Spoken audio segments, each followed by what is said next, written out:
Shalom Bapak Ibu Saudara yang kasih Tuhan.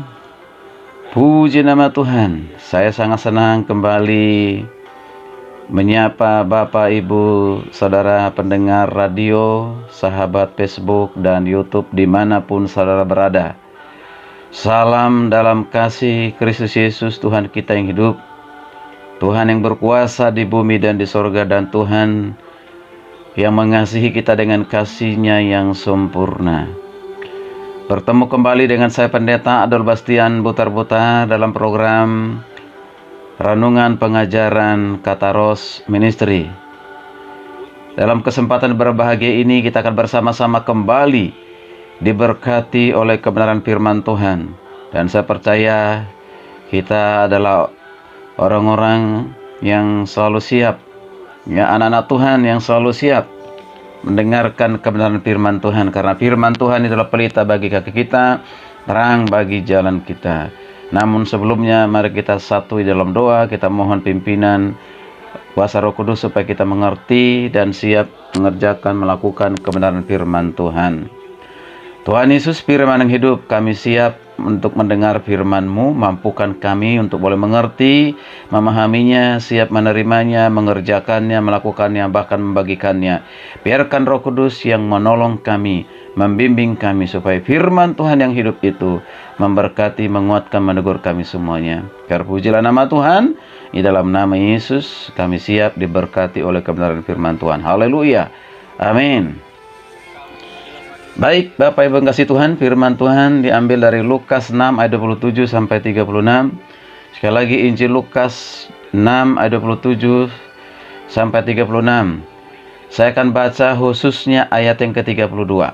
Ayat 32 berkata demikian: "Dan jikalau kamu mengasihi orang yang mengasihi kamu, apakah jasamu? Karena orang-orang berdosa pun mengasihi juga orang-orang yang mengasihi mereka." Saya ulang sekali lagi. Dan jikalau kamu mengasihi orang yang mengasihi kamu, apakah jasamu? Karena orang-orang berdosa pun mengasihi juga orang-orang yang mengasihi mereka. Bapak Ibu Saudara yang kasih Tuhan, seringkali manusia itu, mungkin juga tidak terkecuali orang-orang yang mengaku sebagai orang Kristen atau anak-anak Tuhan, yaitu mengasihi orang lain dengan memilih-milih. Jadi ada kriteria orang dikasihi. Jadi kita mengasihi dengan perhitungan untung rugi. Kita mengasihi orang yang mengasihi kita. Kita mengampuni orang yang mengampuni kita. Kita memberi karena orang lain memberi. Kita memberi supaya kita dihargai dan dihormati. Mungkin kita mengasihi juga orang dengan melihat derajat atau kedudukannya, jabatannya, latar belakangnya, apakah dia kaya atau miskin, dari mana asal-usulnya. Kalau sesama sesuku, kita lebih mengasihinya, memperhatikannya. Jika tidak, kita pun masih berpikir-pikir untuk mengasihinya. Namun jikalau kamu berbuat baik kepada orang-orang yang berbuat baik kepadamu, apakah jasamu? Ini kata Tuhan Yesus sangat jelas. Mengapa? Karena orang-orang berdosa pun berbuat demikian. Itu tadi dikatakan di ayat 33 dari Lukas.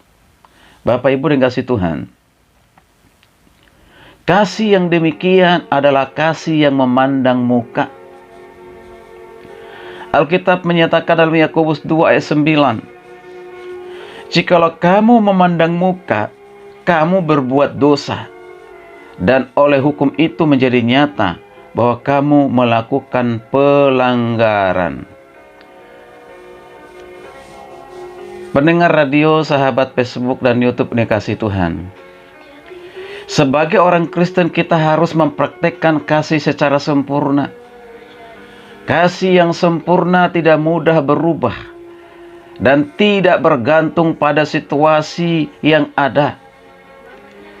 Seperti apa dikatakan dalam 1 Korintus 13 ayat 8. Kasih tidak berkesudahan.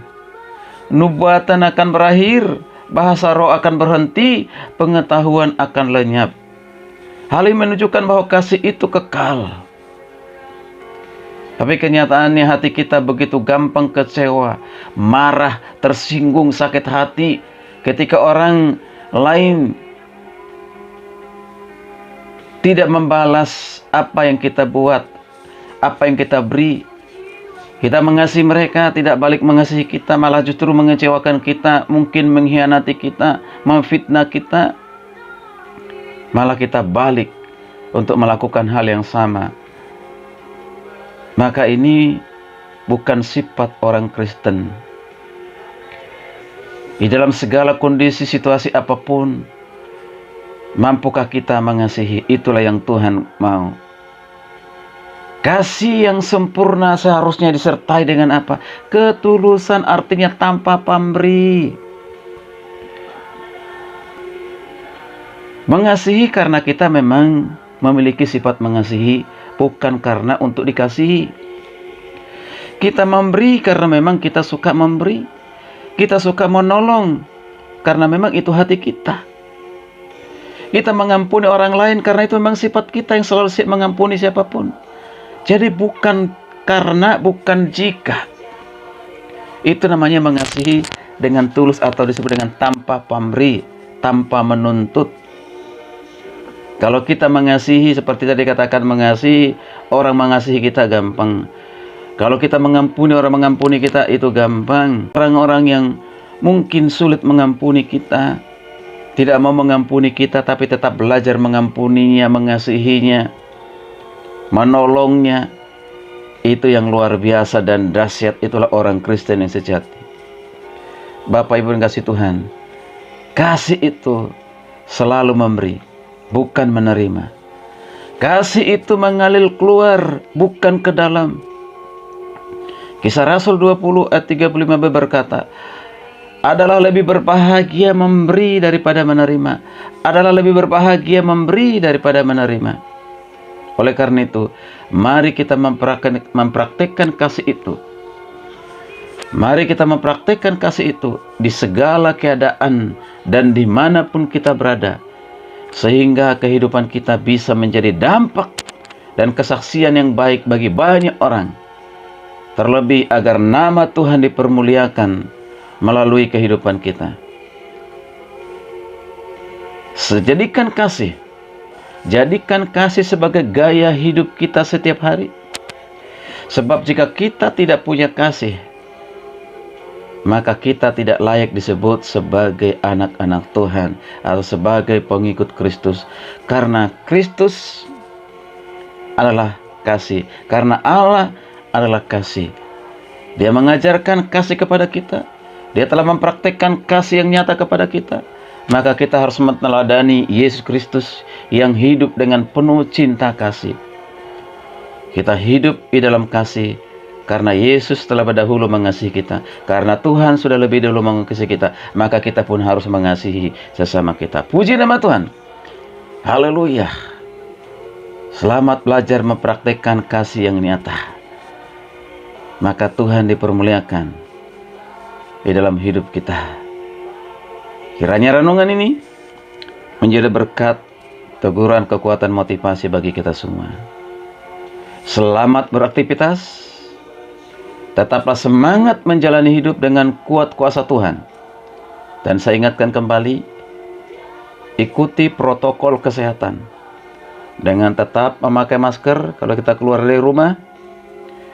Selalu sering mencuci tangan, dan menjaga jarak. Kita sehat, keluarga sehat, dan Indonesia sehat. Immanuel, Tuhan menyertai kita sekalian. Haleluya, haleluya, haleluya. Amin.